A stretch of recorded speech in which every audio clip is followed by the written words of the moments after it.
Setiap orang punya cerita dengan Coca-Cola. Hubungan yang sangat kuat inilah membuat Coca-Cola menjadi merek yang sangat sukses. Halo semuanya, nama saya Michael. Selamat datang di channel saya, Si Kutu Buku. Kali ini saya akan bahas kisah inspiratif dari Coca-Cola, yang boleh dibilang merupakan salah satu minuman ringan paling dicintai oleh seluruh orang di dunia. Logonya yang sangat ikonik dikenali oleh hampir seluruh orang di dunia. Apa rahasianya? Sebelum kita mulai, buat kalian yang mau support channel ini agar terus berkarya, caranya gampang banget. Kalian cukup klik subscribe dan nyalakan loncengnya. Dukungan kalian membantu banget supaya kita bisa rutin posting dan bersama-sama belajar di channel ini. Pada tahun 1886, seorang apoteker bernama Dr. John Pemberton menciptakan Coca-Cola di Atlanta, Georgia, Amerika Serikat. Minuman ini terinspirasi dari minuman anggur Coca, minuman Perancis yang populer pada masa itu. Untuk menghindari peraturan minuman keras, John memilih untuk mencampur ekstra daun Coca dengan sirup gula, bukan anggur. Dia juga menambahkan ekstrak kacang kola yang kaya akan kafein. Walaupun minuman yang mengandung kokain mungkin tampak tidak masuk akal, minuman ini ternyata cukup umum di masyarakat pada akhir abad ke-19. Namun, kokain dihapuskan dari formula Coca-Cola pada tahun 1903. Awalnya, produk ini dinamakan Coca-Cola. Namun, bagian pembukuan dari John bernama Frank Robinson punya gagasan yang menarik. Daripada Coca-Cola, lebih baik namanya dirubah menjadi Coca-Cola dengan huruf C, sehingga menjadi lebih menarik saat diiklankan. Robinson juga merupakan orang di balik logo Coca-Cola yang ikonik.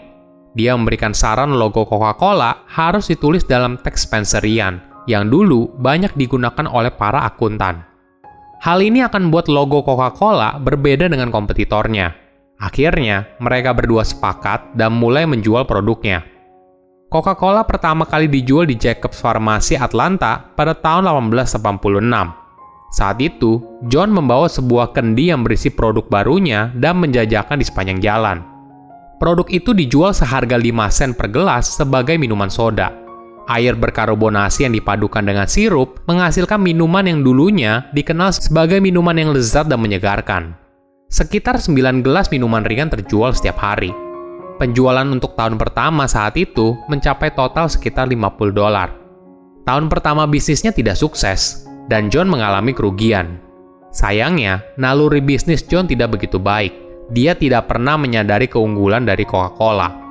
Hingga pada tahun 1887, pebisnis dan juga apoteker bernama Asa Candler membeli resep Coca-Cola dari John seharga $2.300. Di tangan Candler, bisnis Coca-Cola sangat moncer. Dia berambisi untuk menjadikan Coca-Cola sebagai minuman paling populer di Amerika Serikat.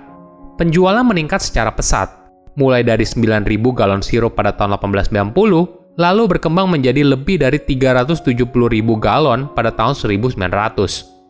Selama dekade itu pula, Coca-Cola sudah dijual di seluruh Amerika Serikat dan termasuk Kanada. Keahlian bisnisnya mampu membuat Coca-Cola menjadi salah satu minuman di dalam dispenser paling populer. Namun, ketika penjualan minuman melalui dispenser menurun, Candler mencoba kemasan Coca-Cola yang berbeda.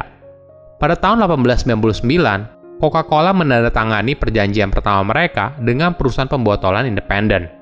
Jadi, perusahaan itu berhak untuk membeli sirup yang dijual oleh Coca-Cola, lalu memproduksinya dalam bentuk botol dan mendistribusikan Coca-Cola. Model bisnis ini merupakan sistem distribusi yang unik dan menjadi pelopor yang dilakukan hampir seluruh industri minuman ringan di Amerika Serikat. Pada tahun 1915, Coca-Cola mulai kehilangan pangsa pasarnya karena ratusan pesaing. Candler lalu meluncurkan kontes nasional untuk desain botol yang akan memberi sinyal kepada konsumen bahwa Coca-Cola adalah produk premium yang tidak bisa disamakan dengan merek kompetitor lain dalam wadah yang sama. Tantangan pada masa itu adalah membuat botol baru yang harus dapat diproduksi secara massal menggunakan peralatan yang ada namun juga berbeda. Perusahaan botol bernama Root Glass Company dari Indiana memutuskan untuk mengikuti kontes dan berusaha membuat botol yang berbeda. Saat menelusuri kamus untuk kata Coca dan kata-kata seperti itu, tanpa sengaja mereka menemukan sebuah ilustrasi untuk tanaman kakao yang menarik perhatian. Coca-Cola memang tidak ada hubungannya dengan kakao, tapi buah kakao memiliki bentuk yang aneh namun menarik. Mereka lalu memutuskan untuk membuat botol Coca-Cola dengan menggunakan buah kakao sebagai inspirasi. Hasilnya, botol kaca itu sangat menarik dan mereka dinyatakan sebagai pemenang kontes. Bahkan, setelah botol kaca itu tidak lagi menjadi gelas standar untuk minum Coca-Cola, perusahaan terus mempromosikan citra botol Coca-Cola sebagai ikon. Pada tahun 1919, kepemilikan Coca-Cola beralih dari Candler ke Ernest Woodruff. Di fase ini, Ernest berusaha untuk terus menjaga kualitas dari Coca-Cola seiring perusahaan terus berekspansi. Ada cerita yang menarik. Saat itu, tim dari Coca-Cola memutuskan kalau minuman Coca-Cola seharusnya disajikan dalam suhu 36 derajat Fahrenheit atau sekitar 2,2 derajat Celcius.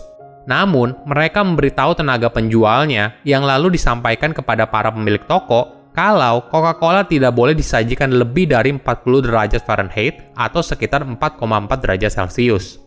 Walaupun kelihatannya sederhana, namun ini menunjukkan betapa Coca-Cola sangat berusaha untuk menjaga kualitas produknya. Tahun-tahun pasca Perang Dunia Kedua, Coca-Cola mulai melakukan pengembangan ke produk baru. Pada tahun 1946, perusahaan membeli hak atas Fanta, minuman ringan yang sebelumnya dikembangkan di Jerman. Coca-Cola juga memperkenalkan minuman lemon lime Sprite pada tahun 1961 dan cola diet pertamanya pada tahun 1963. Bukan hanya itu, Coca-Cola juga merambah jenis minuman lain di luar soda dengan membeli Minute Maid Corporation pada tahun 1960 untuk masuk ke dalam pasar jus jeruk. Selain rasanya yang enak, kekuatan terbesar Coca-Cola yang lain yaitu mereknya. Pada tahun 1985, Coca-Cola dianggap melakukan kesalahan marketing terburuk sepanjang sejarah. Saat itu, Coca-Cola mengambil resiko yang besar dalam sejarah industri minuman ringan. Mereka memutuskan untuk mengubah formula Coca-Cola dan menggantinya menjadi New Coke. Pengumuman ini menandakan pertama kalinya formula rahasia Coca-Cola diubah sejak 99 tahun. Publik pun bereaksi. Konsumen sangat marah atas keputusan yang diambil oleh Coca-Cola pada masa itu. Sebagai gambaran, sebelum adanya pengumuman soal perubahan formula Coca-Cola, perusahaan hanya mendapat 400 telepon setiap harinya. Namun setelah pengumuman tersebut, telepon yang ditujukan kepada perusahaan mencapai 1.500 telepon setiap hari. Bahkan, konsumen sampai menganggap semua karyawan Coca-Cola, mulai dari petugas keamanan hingga tetangga mereka yang bekerja di pabrik Coca-Cola, bertanggung jawab atas perubahan formula tersebut.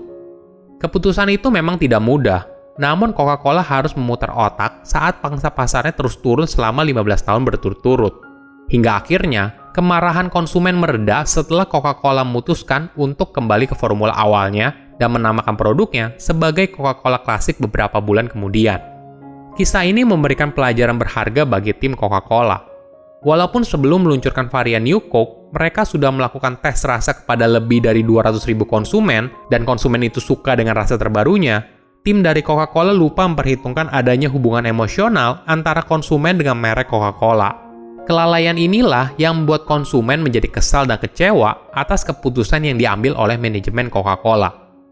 Ketika kamu merasa sedih dan sedang down, ingatlah, sebelum Coca-Cola sebesar sekarang, mereka hanya mampu menjual 25 botol di tahun pertama. Jangan menyerah. Silahkan komen di kolom komentar pelajaran apa yang kalian dapat ketika tahu informasi ini. Selain itu, komen juga, mau tahu informasi apa lagi yang saya review di video berikutnya. Saya undur diri, jangan lupa subscribe channel YouTube Sikutu Buku. Bye-bye.